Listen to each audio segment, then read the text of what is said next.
Pakistan super লিগে পরপর দুটো ম্যাচে দুর্দান্ত পারফর্ম করে গোটা ক্রিকেট বিশ্বের নজর টেনেছেন বাংলাদেশের leg spinner Rishad Hossain.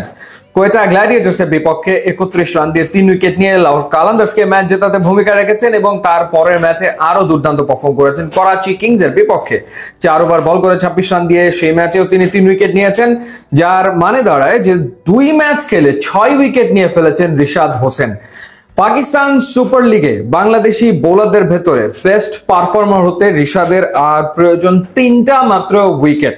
Shakib Al Hasan Pakistan super লিগে খেলেছেন 14 ম্যাচ খেলে সাকিব আল হাসান পাকিস্তান সুপার লিগে উইকেট নিয়েছিলেন 8টা। 2016 পিএসএল এ তিনি 3 উইকেট পান এবং 2017 সালের পিএসএল এ তিনি উইকেট পেয়েছিলেন 5টা। 14 ম্যাচে সাকিব আল হাসানের উইকেটের সংখ্যা হচ্ছে 8। মাহমুদুল্লাহ রিয়াদ তারও উইকেটের সংখ্যা 8 পাকিস্তান সুপার লিগে এবং তিনি এই 8 উইকেট নিতে সাকিব আল হাসানের চেয়ে কম ম্যাচ খেলেছেন। 9 ম্যাচে তিনি 8 উইকেট পেয়েছিলেন, এর ভেতরে 7 উইকেট তিনি পেয়েছিলেন একটা সিজনে, অর্থাৎ 2017 সালে তিনি 7 উইকেট পান এবং 2018 সালে তিনি একটা উইকেট পেয়েছিলেন। সাকিবের উইকেট পিএসএল এ 8টা এবং মাহমুদুল্লাহ রিয়াদেরও পাকিস্তান সুপার লিগে উইকেটের সংখ্যা হচ্ছে 8।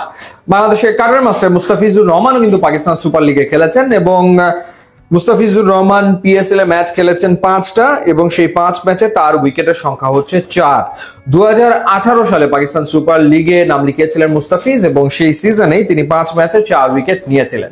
সো এই যে বাংলাদেশি পারফর্মার যারা ছিলেন সাকিব আল হাসান, মাহমুদুল্লাহ রিয়াদ এবং মুস্তাফিজুর রহমান, 3জনকেই ছাড়িয়ে যাওয়ার সুযোগ রিশাদ হোসেনের সামনে এবং আমরা আশা করতেই পারি সেটা তিনি ছাড়িয়ে যাবেন। কথা হলো যে এই রেকর্ড করতে তার জাস্ট 3টা ম্যাচ লাগবে কিনা, অর্থাৎ নেক্সট যে ম্যাচটা খেলবে লাহোর কালান্দার্স সেই ম্যাচে যদি তিনি 3টা উইকেট পান তাহলে 3 ম্যাচে তিনি সাকিব, রিয়াদ, মুস্তাফিজের রেকর্ড ভেঙে ফেলবেন।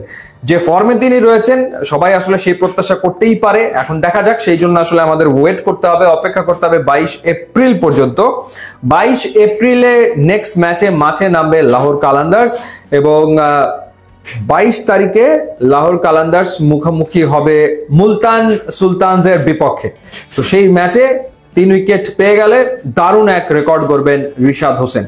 দেখা যাক তিনি সেটা আসলে করতে পারেন কিনা। এরই ভেতরে এমন আলোচনাও চলছে যে রিশাদ হোসেন রাশিদ খানের মতো পারফর্ম করছেন, লিটারালি তো তাই, মানে কিন্তু এখনই এই কম্পেয়ার করাটা সমীচীন হবে না। তারপরেও আসলে সেই তুলনাও অনেকে করতে শুরু করেছেন, বাট রিশাদ বোলিংটা করছেন দুর্দান্ত, কোনো সন্দেহের ব্যাপারে নাই।